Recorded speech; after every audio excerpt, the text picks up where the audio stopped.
Hi guys, Kelsey here and you're watching DJP TV. Coming up here on this week's show, we finally get to show you the interview of the IP developer of Ghost Recon Future Soldier. Standing by for extract.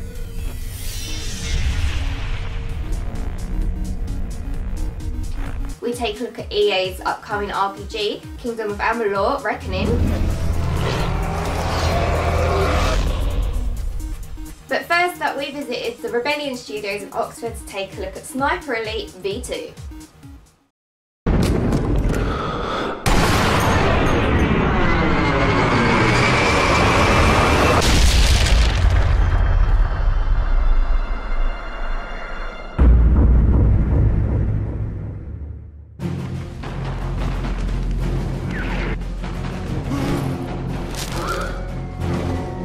In a time where first-person shooters are commonplace, little love is shown for the lone sniper. These days, it's more about sprinting around no-scoping and quick-scoping instead of waiting patiently for that well-timed shot from a hidden position.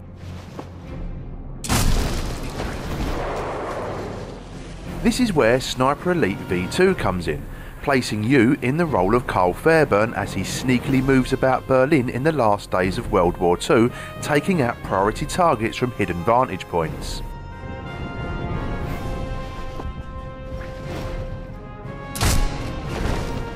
The main focus of Sniper Elite V2 is preparation.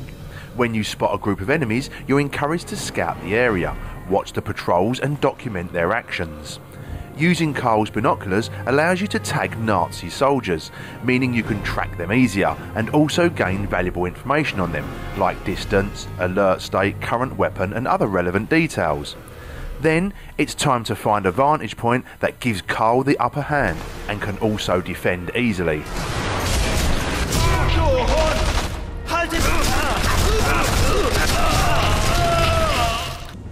Thanks to intelligent enemy AI, if you don't protect the area in which you're camped up in, chances are the enemy will sneak in and kill you before you notice their presence. Using the tagging system in combination with trip mines and landmines, you can keep yourself safe and protected whilst picking off enemies from afar.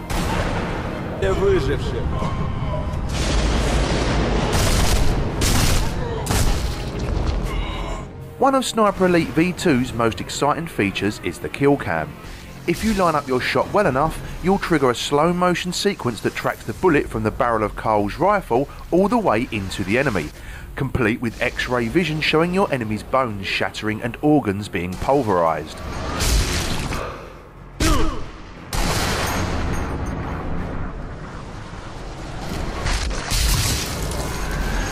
If you're a fan of sniping the way it should be, or looking for a more cerebral shooter, you should certainly keep Sniper Elite V2 on your radar.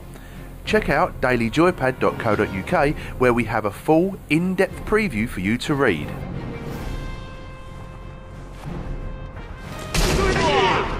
Ищите лучше! Ну-ка покажись, снайпер! Все в укрытие!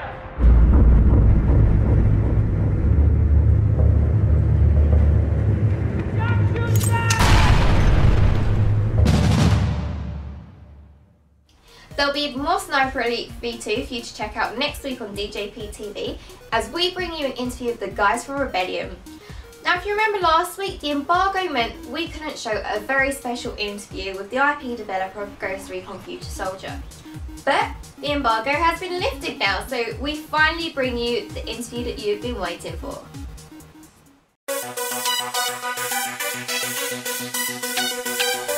Hi, I'm Adrian Lacey. I'm the IP Development Director for Ubisoft Studio France.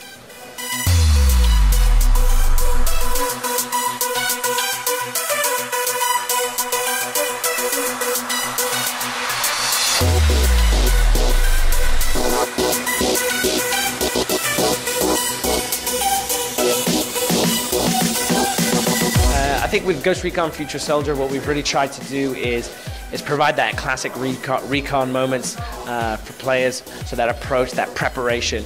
A lot of the features that we put in there are for to give you that sensation, that experience of an elite special forces soldier.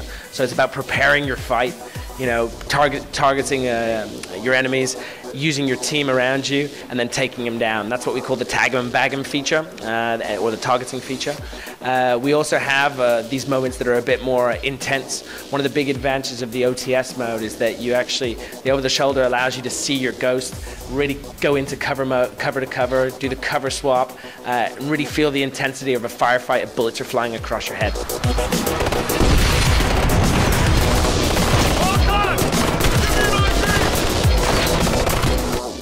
I think in terms of gadgets, it's one of the things that since Ghost Recon Advanced Warfighter, we've always tried to give the player new tools to play with, things that they've never really seen before.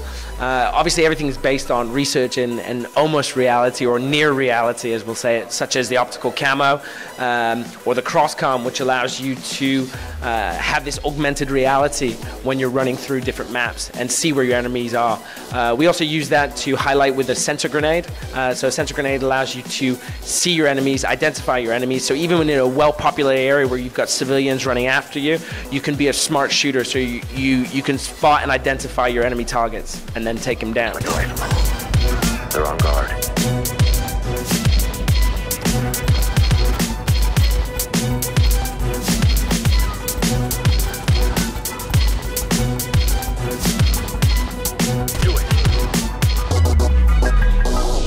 AI has been a huge part. So AI for obviously civilians is very important, so they will react to you as you come through.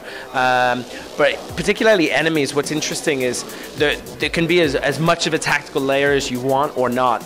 So what's kind of cool is you can say throw up your drone, then you can actually target two enemies and your teammates will go and deal with them and draw fire, and it will allow you to flank around them and then, you know, sneak up a little bit using your optical camo. So it's those kind of situations, those layers of different situations that makes it exciting, and the AI will adapt to the way you play. So they're looking to get you. So they will, you know, if you sort of start running around shooting and trying to hit them all randomly, they will react and they will take cover and then start aiming for you.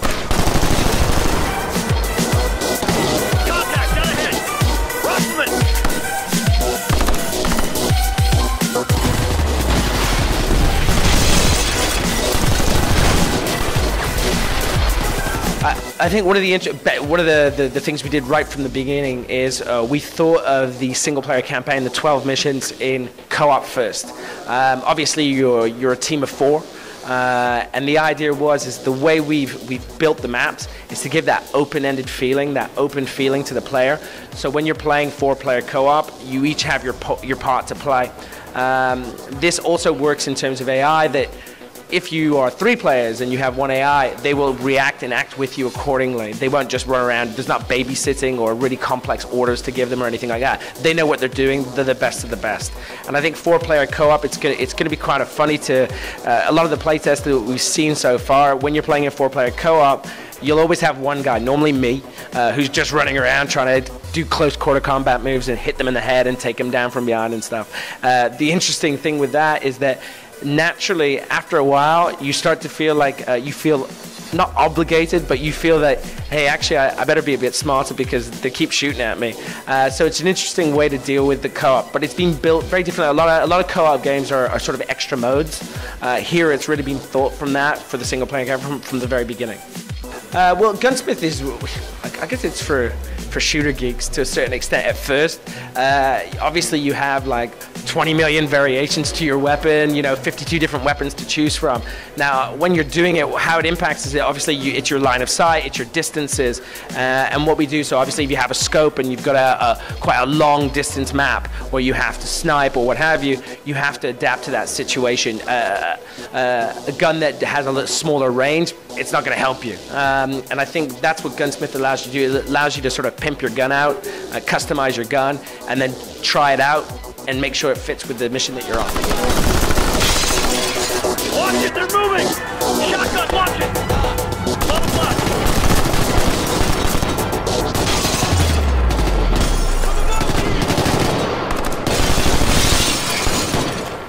Well, obviously you got your drones and your targeting and your takedowns and stuff like that. So that's what the drone actually gives. The center grenade allows you to sort of prepare the battlefield and have that slight advances, that force multiplier. The drone's kind of like your fifth ghost, you know. He's kind of like your dog, your buddy, your friend.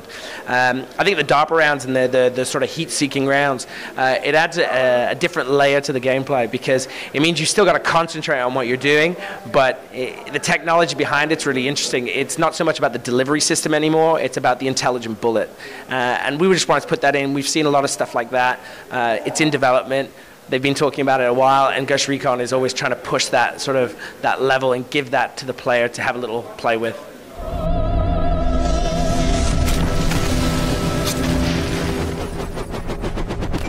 Package secure. Standing by for extract.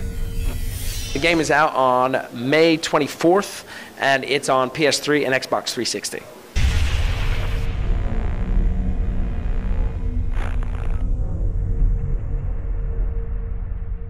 So if you like the look of Ghost Recon Future Soldier, definitely check out the upcoming episodes of DJP TV, where we will shortly be having a full hands-on preview for you. Speaking of previews, the preview we have for you this week is one that I'm so excited about.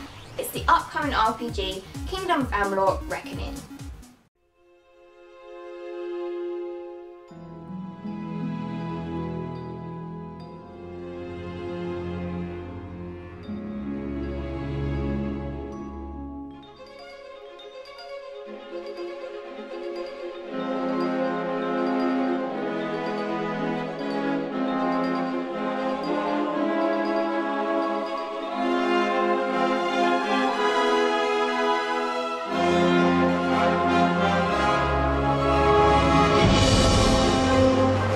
Even from the outset, Kingdoms of Amalur Reckoning is a pretty ambitious title. With some major names from around the world of entertainment at the helm, and following the release of massive RPGs that include Skyrim, Kingdoms should immediately be on your radar.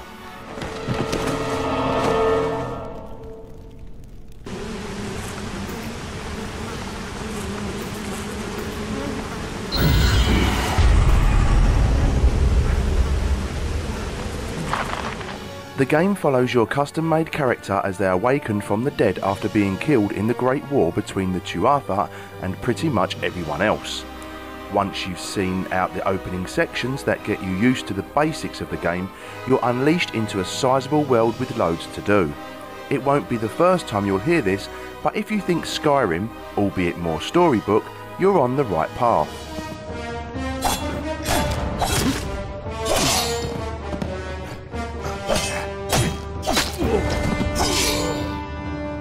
Action varies greatly, dependent on your preferred playstyle. When you first start out, you'll be a blank slate, and as you play, you'll discover new weapons and abilities, and more importantly, destinies to pick from as you mould your character. Each destiny is different and allows for alternative playstyles that, when constantly used, level up and evolve. You're free to chop and change at any time, but you're encouraged to stick to one and evolve it as much as you can.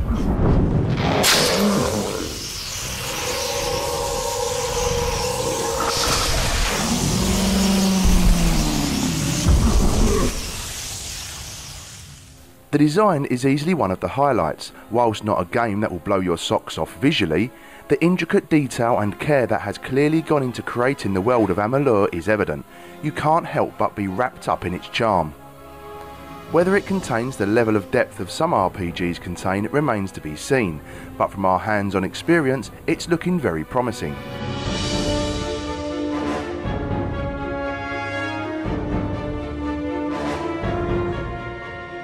But don't just take our word for any of this. If you head on to Xbox Live, PlayStation Store, Steam or EA's Origin service, you can download the lengthy demo right now. If a taster of the full title isn't enough, playing the demo also bags you a selection of items for use in the full game on release, and even some special armour for use in the upcoming Mass Effect 3.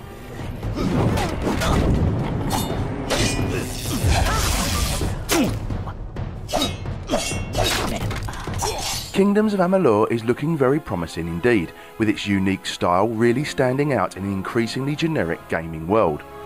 Keep an eye on Daily Joypad for the full review and more as soon as we have it.